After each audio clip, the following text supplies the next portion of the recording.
Welcome to The Journey. Today we're going to talk about building a brand online.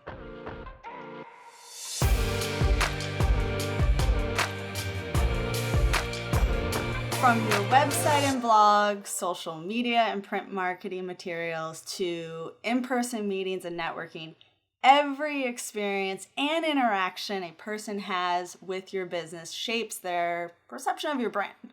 And that means your branding needs to not only be professional and well-designed, but it also needs to represent your brand's personality, values, and message. Why is branding so important? Anyone can create a logo, slap it together, but unless you have value and purpose behind your brand, it's really not going to mean anything.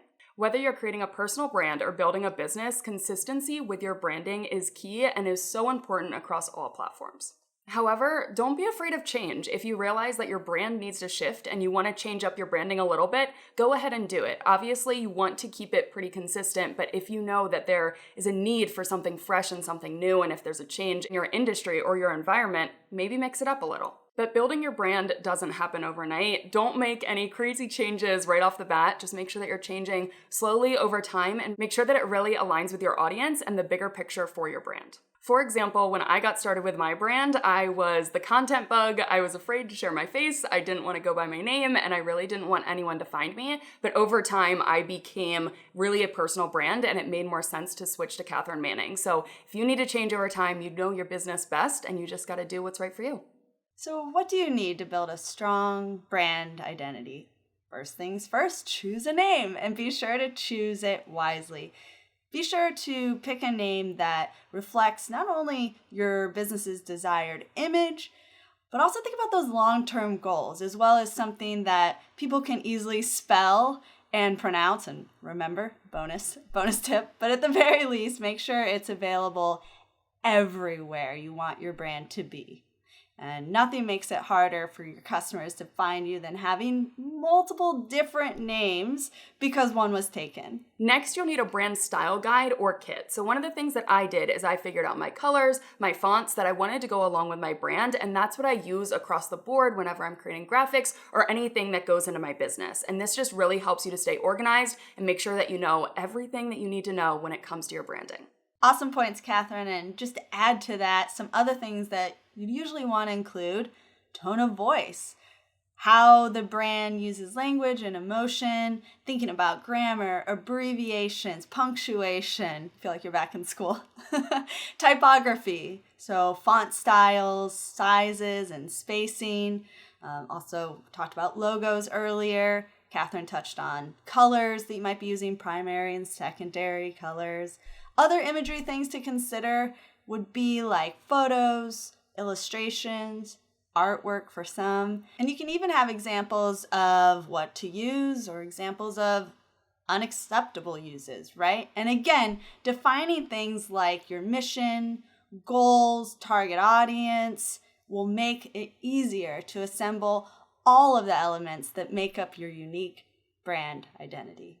So now, how do you make and use those assets for your branding? And really it comes down to two things. Are you going to do it yourself, or are you going to hire someone else to do it? Now, when I first got started, I know I didn't have the budget to hire someone else to do it, so I created my logo and everything on my own. But if you have the budget, you may want to hire someone, or maybe you do have the budget and you just don't want to hire someone. Like maybe you want to do it yourself. It's really up to you. And another thing you need to think about is, do you actually have the skills to execute the branding that you want for your brand, to make it as professional, or just like to have the full look and vision that you want? That's really something that you need to take into consideration. Now that you've laid the groundwork, it's time to build or improve your online presence by putting all the pieces together, starting with your social media and review sites. Think about your new branding, think about consistency. It's very likely that a potential customer, when they first discover you, it's on social media. That's their first impression. So you want to make sure that it's the same experience across all platforms. Emma, you're so right. Social media is so incredibly important, but you also want to have a website. So if you don't have one, you need to get one. If you already have one, but you got some new branding, maybe you want to update it. With a website, it makes your business look a bit more professional. And honestly, this is your home base. We do not own social media and we don't really determine what happens to it. So with your website, you own it, you own that content, and you definitely want to make sure that you have a good website set up for your business. Catherine, excellent point about your website. Always a good reminder to update that. I'd also encourage everyone to not forget to refresh any marketing material. So this includes printed items like business cards, flyers, any merchandise that you have out there, as well as your email marketing and your ad campaigns. And this goes beyond just colors and images. Make sure all of your messaging is on brand for you as well.